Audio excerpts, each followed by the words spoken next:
والمحصنات من النساء إلا ما ملكت أيمانكم كتاب الله عليكم، وأحل لكم ما وراء ذلكم أن تبتغوا بأموالكم محصنين غير مسافحين، فما استمتعتم به منهن فآتوهن أجورهن فريضة،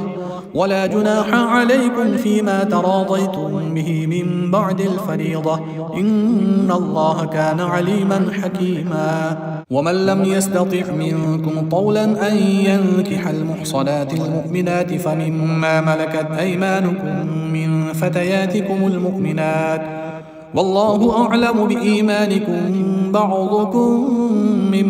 بعض، فانكحوهن بإذن أهلهن وآتوهن أجورهن بالمعروف محصنات غير مسافحات ولا متخذات أخدان، فإذا أحصن فإن أتين بفاحشة فعليهن نصف ما على المحصنات من العذاب، ذلك لمن خشي العنة منكم، وأن تصبروا خير لكم، والله غفور رحيم. يريد الله ليبين لكم ويهديكم سنن الذين من قبلكم ويتوب عليكم، والله عليم حكيم. والله يريد أن يتوب عليكم ويريد الذين يتبعون الشهوات أن تميلوا ميلا عظيما. يريد الله أن يخفف عنكم وخلق الإنسان ضعيفا. يا أيها الذين آمنوا لا تأكلوا أموالكم بينكم بالباطل إلا أن تكون تجارة عن تراض منكم، ولا تقتلوا أنفسكم إن الله كان بكم رحيما. ومن يفعل ذلك عدوانا وظلما فسوف نصليه نارا، وكان ذلك على الله يسيرا. إن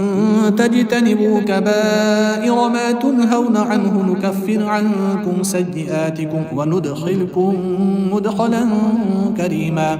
ولا تتمنوا ما فضل الله به بعضكم على بعض، للرجال نصيب مما اكتسبوا وللنساء نصيب مما اكتسبن، واسألوا الله من فضله إن الله كان بكل شيء عليما. ولكل جعلنا موالي مما ترك الوالدان والأقربون والذين عقدت أيمانكم فآتوهم نصيبهم إن الله كان على كل شيء شهيدا. الرجال قوامون على النساء بما فضل الله بعضهم على بعض وبما أنفقوا من أموالهم، فالصالحات قانتات حافظات للغيب بما حفظ الله، واللاتي تخافون نشوزهن فعظوهن واهجروهن في المضاجع واضربوهن، فإن أطعنكم فلا تبغوا عليهن سبيلا إن الله كان عليا كبيرا. وإن خفتم شقاق بينهما فابعثوا حكما من أهله وحكما من أهلها إن يريدا إصلاحا يوفق الله بينهما إن الله كان عليما خبيرا. واعبدوا الله ولا تشركوا به شيئا وبالوالدين إحسانا وبذي القربى واليتامى والمساكين والجار ذي القربى والجار الجنب والصاحب بالجنب وابن السبيل وما ملكت أيمانكم إن الله لا يحب من كان مختالا فخورا. الذين يبخلون ويأمرون الناس بالبخل ويكتمون ما آتاهم الله من فضله وأعتدنا للكافرين عذابا مهينا. والذين ينفقون أموالهم رئاء الناس ولا يؤمنون بالله ولا باليوم الآخر ومن يكن الشيطان له قرينا فساء قرينا. وماذا عليهم لو آمنوا بالله واليوم الآخر وأنفقوا مما رزقهم الله وكان الله بهم عليما. إن الله لا يظلم مثقال ذرة وإن تك حسنة يضاعفها ويؤت من لدنه أجرا عظيما فكيف إذا جئنا من كل أمة بشهيد وجئنا بك على هؤلاء شهيدا يومئذ يود الذين كفروا وعصوا الرسول لو تسوى بهم الأرض ولا يكتمون الله حديثا يا أيها الذين آمنوا لا تقربوا الصلاة وأنتم سكارى حتى تعلموا ما تقولون ولا جنبا إلا عابري سبيل حتى تغتسلوا وإن كنتم مرضى أو على سفر أو جاء أحد منكم من الغائط أو لامستم النساء فلم تجدوا ماء فتيمموا صعيدا طيبا فامسحوا بوجوهكم وأيديكم إن الله كان عفوا غفورا ألم تر إلى الذين أوتوا نصيبا من الكتاب يشترون الضلالة ويريدون أن تضلوا السبيل والله أعلم بأعدائكم وكفى بالله وليا وكفى بالله نصيرا من الذين هادوا يحرفون الكلم عن مواضعه ويقولون سمعنا وعصينا واسمع غير مسمع وراعنا ليا بألسنتهم وطعنا في الدين ولو أنهم قالوا سمعنا وأطعنا واسمع وانظرنا لكان خيرا لهم وأقوم ولكن لعنهم الله بكفرهم فلا يؤمنون إلا قليلا يا أيها الذين أوتوا الكتاب آمنوا بما نزلنا مصدقا لما معكم من قبل أن نطمس وجوها فنردها على أدبارها أو نلعنهم كما لعنا أصحاب السبت وكان أمر الله مفعولا إن الله لا يغفر أن يشرك به ويغفر ما دون ذلك لمن يشاء ومن يشرك بالله فقد افترى إثما عظيما ألم تر إلى الذين يزكون أنفسهم بل الله يزكي من يشاء ولا يظلمون فتيلا انظر كيف يفترون على الله الكذب وكفى به إثما مبينا ألم تر إلى الذين أوتوا نصيبا من الكتاب يؤمنون بالجبت والطاغوت ويقولون للذين كفروا هؤلاء أهدى من الذين آمنوا سبيلا أولئك الذين لعنهم الله ومن يلعن الله فلن تجد له نصيرا أم لهم نصيب من الملك فإذا لا يؤتون الناس نقيرا أم يحسدون الناس على ما آتاهم الله من فضله فقد آتينا آل إبراهيم الكتاب والحكمة وآتيناهم ملكا عظيما فمنهم من آمن به ومنهم من صد عنه وكفى بجهنم سعيرا إن الذين كفروا بآياتنا سوف نصليهم نارا كلما نضجت جلودهم بدلناهم جلودا غيرها ليذوقوا العذاب إن الله كان عزيزا حكيما والذين آمنوا وعملوا الصالحات سندخلهم جنات تجري من تحتها الأنهار خالدين فيها أبدا لهم فيها أزواج مطهرة وندخلهم ظلا ظليلا إن الله يأمركم أن تؤدوا الأمانات إلى أهلها وإذا حكمتم بين الناس أن تحكموا بالعدل إن الله نعم ما يعظكم به إن الله كان سميعا بصيرا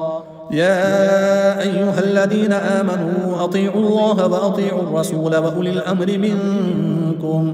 فإن تنازعتم في شيء فردوه إلى الله والرسول إن كنتم تؤمنون بالله واليوم الآخر ذلك خير وأحسن تأويلا ألم تر إلى الذين يزعمون أنهم آمنوا بما أنزل إليك وما أنزل من قبلك يريدون أن يتحاكموا إلى الطاغوت وقد أمروا أن يكفروا به ويريد الشيطان أن يضلهم ضلالا بعيدا وإذا قيل لهم تعالوا إلى ما أنزل الله وإلى الرسول رأيت المنافقين يصدون عنك صدودا فكيف إذا أصابتكم مصيبة بما قدمت أيديهم ثم جاءوك يحلفون بالله إن أردنا إلا إحسانا وتوفيقا أولئك الذين يعلم الله ما في قلوبهم فأعرض عنهم وعظهم وقل لهم في أنفسهم قولا بليغا وما أرسلنا من رسول إلا ليطاع بإذن الله ولو أنهم إذ ظلموا أنفسهم جاءوك فاستغفروا الله واستغفر لهم الرسول لوجدوا الله توابا رحيما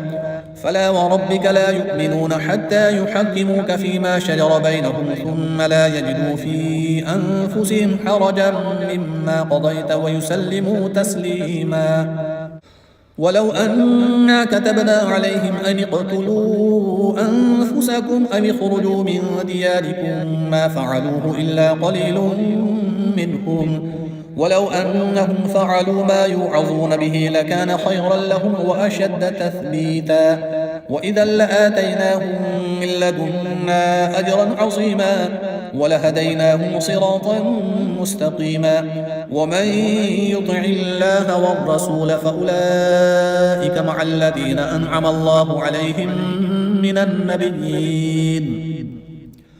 أنعم الله عليهم من النبيين والصديقين والشهداء والصالحين وحسن أولئك رفيقا ذلك الفضل من الله وكفى بالله عليما يا أيها الذين آمنوا خذوا حذركم فانفروا ثبات أو انفروا جميعا وإن منكم لمن ليبطئن فإن أصابتكم مصيبة قال قد أنعم الله علي إذ لم أكن معهم شهيدا ولئن أصابكم فضل من الله ليقولن كأن لم تكن بينكم وبينه مودة يا ليتني كنت معهم فأفوز فوزا عظيما فليقاتل في سبيل الله الذين يشرون الحياة الدنيا بالآخرة ومن يقاتل في سبيل الله فيقتل أو يغلب فسوف نؤتيه أجرا عظيما وما لكم لا تقاتلون في سبيل الله والمستضعفين من الرجال والنساء والولدان الذين يقولون ربنا أخرجنا من هذه القرية الظالم أهلها واجعل لنا من لدنك وليا واجعل لنا من لدنك نصيرا الذين آمنوا يقاتلون في سبيل الله والذين كفروا يقاتلون في سبيل الطاغوت فقاتلوا أولياء الشيطان إن كيد الشيطان كان ضعيفا ألم تر إلى الذين قيل لهم كفوا أيديكم وأقيموا الصلاة وآتوا الزكاة فلما كتب عليهم القتال إذا فريق منهم يخشون الناس كخشية الله أو أشد خشية وقالوا ربنا لم كتبت علينا القتال لولا أخرتنا إلى أجل قريب قل متاع الدنيا قليل والآخرة خير لمن اتقى ولا تظلمون فتيلا أينما تكونوا يدرككم الموت ولو كنتم في بروج مشيدة وإن تصبهم حسنة يقولوا هذه من عند الله وإن تصبهم سيئة يقولوا هذه من عندك قل كل من عند الله فما لهؤلاء القوم لا يكادون يفقهون حديثا ما أصابك من حسنة فمن الله وما أصابك من سيئة فمن نفسك وأرسلناك للناس رسولا وكفى بالله شهيدا من يطع الرسول فقد أطاع الله ومن تولى فما أرسلناك عليهم حفيظا ويقولون طاعة فإذا برزوا من عندك بيت طائفة منهم غير الذي تقول والله يكتب ما يبيتون فأعرض عنهم وتوكل على الله وكفى بالله وكيلا أفلا يتدبرون القرآن ولو كان من عند غير الله لوجدوا فيه اختلافا كثيرا وإذا جاءهم أمر من الأمن أو الخوف أذاعوا به ولو ردوه إلى الرسول وإلى أولي الأمر منهم لعلمه الذين يستنبطونه منهم ولولا فضل الله عليكم ورحمته لاتبعتم الشيطان إلا قليلا فقاتل في سبيل الله لا تكلف إلا نفسك وحرض المؤمنين عسى الله أن يكف بأس الذين كفروا والله أشد بأسا وأشد تنكيلا من يشفع شفاعة حسنة يكن له نصيب منها ومن يشفع شفاعة سيئة يكن له كفل منها وكان الله على كل شيء مقيتا وإذا حجيتم بتحية فحجوا بأحسن منها أو ردوها إن الله كان على كل شيء حسيبا الله لا إله إلا هو ليجمعنكم إلى يوم القيامة لا ريب فيه ومن أصدق من الله حديثا فما لكم في المنافقين فئتين والله أركسهم بما كسبوا أتريدون أن تهدوا من أضل الله ومن يضلل الله فلن تجد له سبيلا ودوا لو تكفرون كما كفروا فتكونون سواء فلا تتخذوا منهم أولياء حتى يهاجروا في سبيل الله فإن تولوا فخذوهم واقتلوهم حيث وجدتموهم ولا تتخذوا منهم وليا ولا نصيرا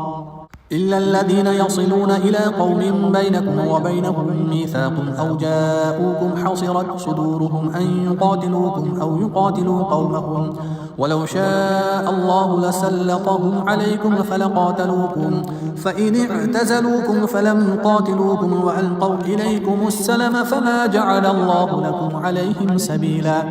ستجدون آخرين يريدون أن يأمنوكم ويأمنوا قومهم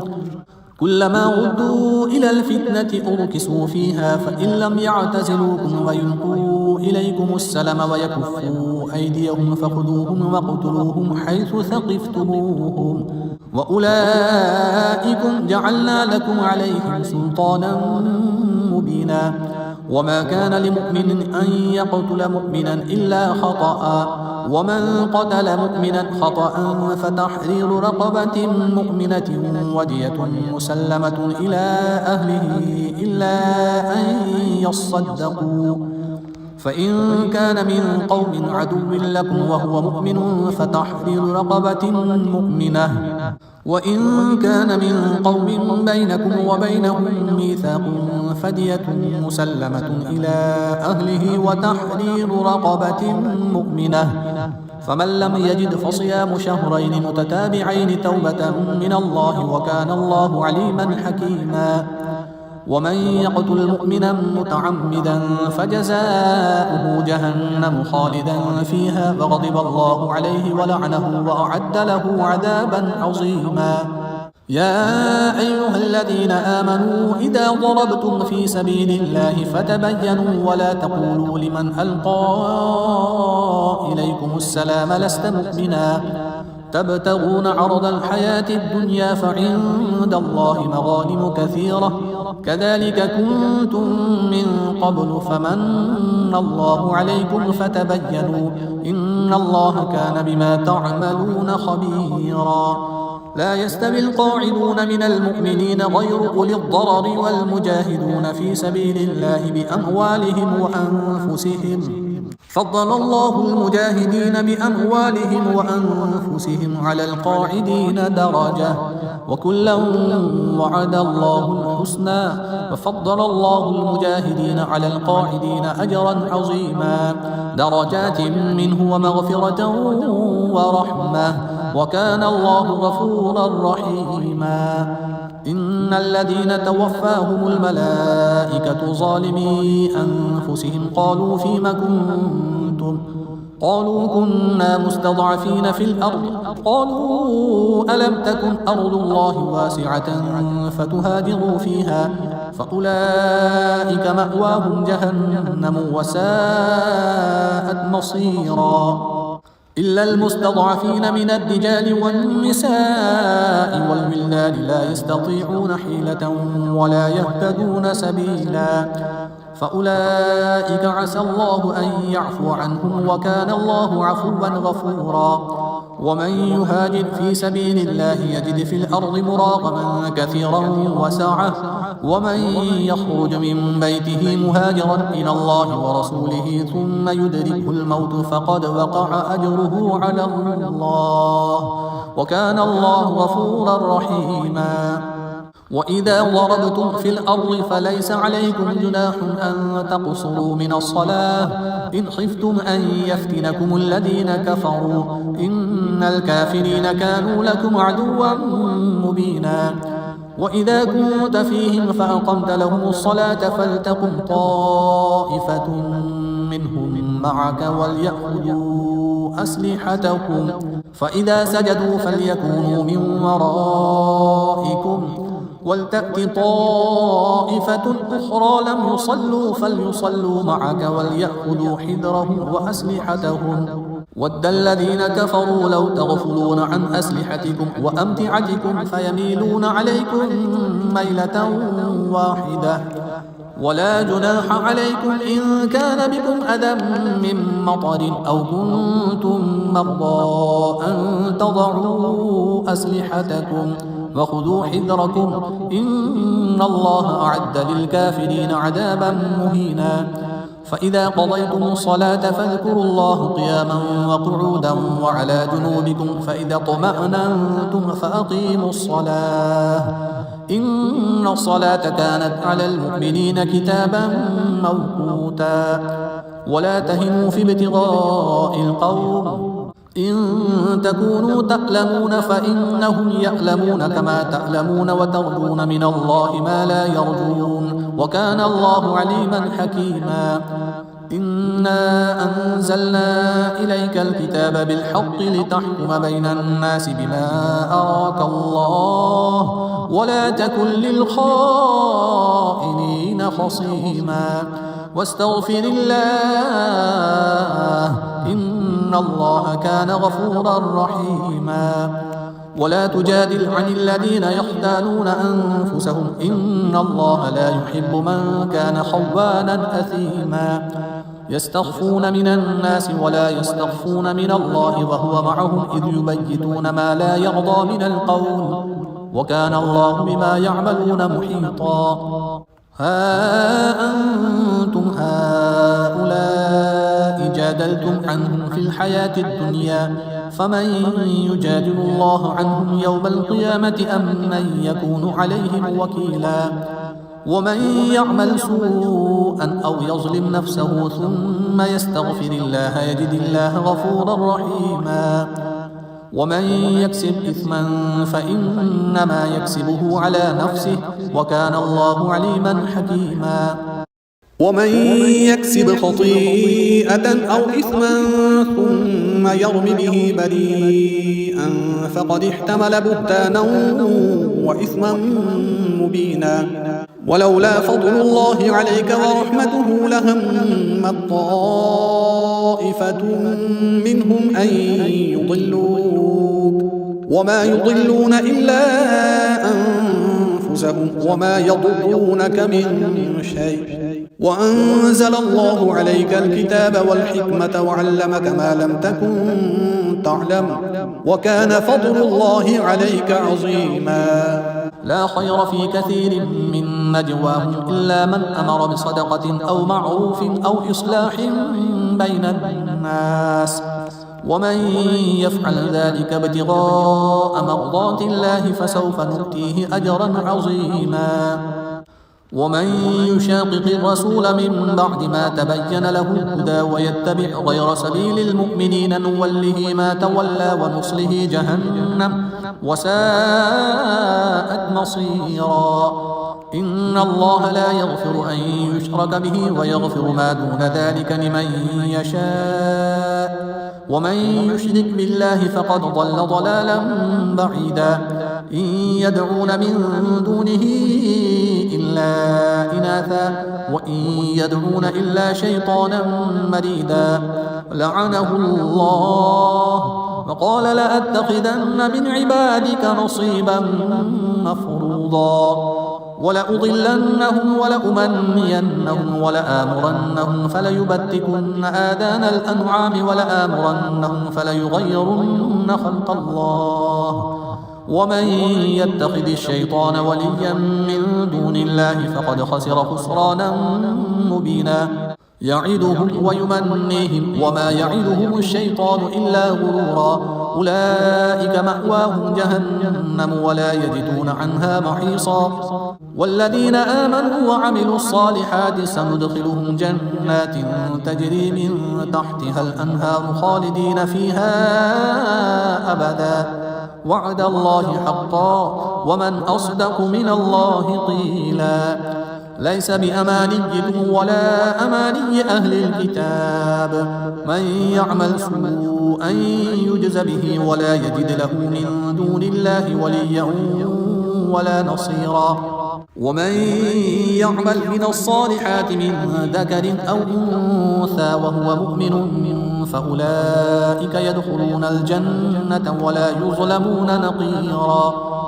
ومن أحسن دينا ممن أسلم وجهه لله وهو محسن واتبع ملة إبراهيم حنيفا واتخذ الله إبراهيم خليلا ولله ما في السماوات وما في الأرض وكان الله بكل شيء محيطا ويستفتونك في النساء قل الله يفتيكم فيهن وما يتلى عليكم في الكتاب في يتامى النساء اللاتي لا تؤتونهن ما كتب لهن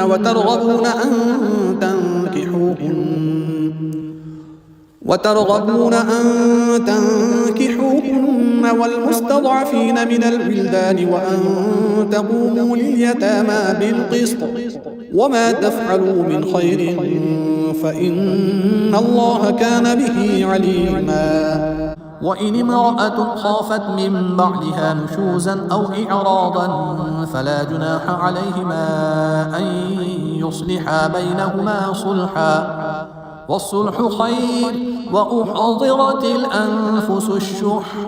وإن تحسنوا وتتقوا فإن الله كان بما تعملون خبيرا ولن تستطيعوا أن تعدلوا بين النساء ولو حرصتم فلا تميلوا كل الميل فتذروها كالمعلقة وإن تصلحوا وتتقوا فإن الله كان غفورا رحيما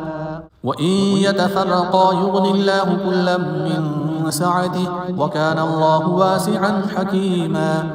ولله ما في السماوات وما في الأرض ولقد وصينا الذين أوتوا الكتاب من قبلكم وإياكم أن اتقوا الله وإن تكفروا فإن لله ما في السماوات وما في الأرض وكان الله غنيا حميدا ولله ما في السماوات وما في الأرض وكفى بالله وكيلا إن يشأ يذهبكم أيها الناس ويأتي بآخرين وكان الله على ذلك قديرا من كان يريد ثواب الدنيا فعند الله ثواب الدنيا والآخرة وكان الله سميعا بصيرا يا أيها الذين آمنوا كونوا قوامين بالقسط شهداء لله ولو على أنفسكم أو الوالدين والأقربين إن يكن غنيا أو فقيرا فالله أولى بهما فلا تتبعوا الهوى أن تعدلوا وإن تلووا أو تعرضوا فإن الله كان بما تعملون خبيرا يا أيها الذين آمنوا بالله ورسوله والكتاب الذي نزل على رسوله والكتاب الذي أنزل من قبل ومن يكفر بالله وملائكته وكتبه ورسله واليوم الآخر ورسله واليوم الآخر فقد ضل ضلالا بعيدا. إن الذين آمنوا ثم كفروا ثم آمنوا ثم كفروا ثم ازدادوا كفرا لم يكن الله ليغفر لهم ولا ليهديهم سبيلا. بشر المنافقين بأن لهم عذابا أليما. الذين يتخذون الكافرين أولياء من دون المؤمنين أيبتغون عندهم العزة فإن العزة لله جميعا. وقد نزل عليكم في الكتاب أن إذا سمعتم آيات الله يكفر بها ويستهزأ بها فلا تقعدوا معهم حتى يخوضوا في حديث غيره إنكم إذا مثلهم. إن الله جامع المنافقين والكافرين في جهنم جميعا. الذين يتربصون بكم فإن كان لكم فتح من الله قالوا ألم نكن معكم وإن كان للكافرين نصيب قالوا ألم نستحوذ عليكم ونمنعكم من المؤمنين. فالله يحكم بينكم يوم القيامة ولن يجعل الله للكافرين على المؤمنين سبيلا. إن المنافقين يخادعون الله وهو خادعهم وإذا قاموا إلى الصلاة قاموا كسى لا يراءون الناس ولا يذكرون الله إلا قليلا.